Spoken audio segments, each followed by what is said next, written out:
नमस्कार बच्चों के। तो चलिए हम लोग आज लेक्चर नंबर 12 पढ़ने वाले हैं, जो कि हम लोग विलयन की सांद्रता के पद को पढ़ रहे थे और उस पर आधारित न्यूमेरिकल्स कर रहे थे। तो आज हम सीखेंगे मोललता पर आधारित जो क्वेश्चंस आते हैं उनको कैसे करेंगे और सीखेंगे। ठीक है, चलिए। ये आपके एनसीईआरटी बुक का 2.3 है। कह रहा है 2.5 ग्राम एथेनोइक अम्ल CH3COOH के 75 ग्राम बेंजीन में विलयन की मोललता की गणना कीजिए। ठीक है, कैसे करेंगे? सबसे पहले हमें एथेनोइक अम्ल क्या है? देखिए, C 2 है, 2 लिख लेंगे। H कितने हैं? 4 है। C2H4 और आपका ये C2 हो गया, H4 हो गया और O2 का मोलर मास हमें आवश्यकता पड़ेगी। मोलर मास माने आणविक द्रव्यमान निकाल लीजिए। कार्बन का 12 होता है, यानी 2 गुणे 12 प्लस हाइड्रोजन का 4 गुणे 1, ठीक है, प्लस ऑक्सीजन, एक ऑक्सीजन का 2 गुणे 16, ठीक है। हल करिए, 12 दूना 24 और प्लस ये 4 प्लस 16 दूना 32, यानी ये आ जाएगा आपका 24 और 4 28 और प्लस 32, यानी ये 60 हो जाएगा। किसमें आएगा? ग्राम प्रति मोल में। ठीक है, या ग्राम मोल इनवर्स भी लिख सकते हैं। ठीक है, तो ये हमें मोलर मास निकाल लिया। अब देखिए, एथेनोइक अम्ल की मात्रा कितनी है? 2.5 ग्राम है। तो इसमें एथेनोइक अम्ल के मोलों की संख्या हम निकाल सकते हैं। इसलिए C2H4O2 के मोलों की संख्या कितनी हो जाएगी? कितना ग्राम है ये?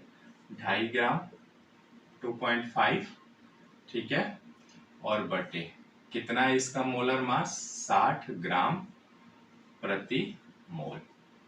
भाग दीजिए तो ग्राम से ग्राम कैंसिल हो जाएगा, मोल में आएगा, और इसका भाग देंगे तो इसका आंसर कितना है? कमेंट्स में बताइएगा आप।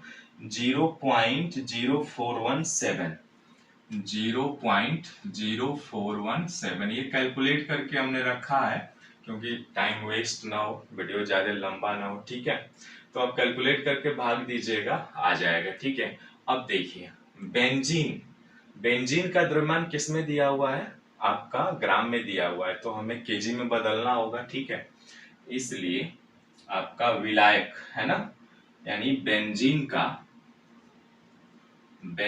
का केजी में द्रव्यमान, ठीक है, किलोग्राम में जब द्रव्यमान निकालेंगे आप तो ये आ जाएगा आपका, देखिए कितना है इसका? 75 ग्राम, और भागे आप 1000 से कराएंगे ग्राम प्रति केजी, यानी ये आपका आ जाएगा कितना? 75 गुणे 10⁻³ है ना, इनवर्स 3 हो जाएगा केजी। ठीक है, इतना आ गया आपका। ठीक है ना, अब बेंजीन का द्रव्यमान हो गया। अब आसानी से आप क्या कर सकते हैं? मोललता निकाल सकते हैं ना। मोललता निकालिए, तो मोललता कैसे निकालेंगे? सबसे पहले इसलिए C2H4O2 है ना के मोललता की मोललता निकालिए। क्या होता है? विलेय का कितना है आपका? 0.0417 है ना, यानी 0.0417 मोल। और यहाँ पे आपका द्रव्यमान कितना निकाला है आपने? द्रव्यमान 75 गुणे 10⁻³ है ना, 75 गुणे 10⁻³ केजी। अब देखिए, इसमें भाग दीजिए, तो भाग देंगे तो ये आपका कुल मिला करके आएगा 0.556 मोल केजी इनवर्स 1। ये आपका फाइनल आंसर होगा, जिसे आप मोललता कहते हैं।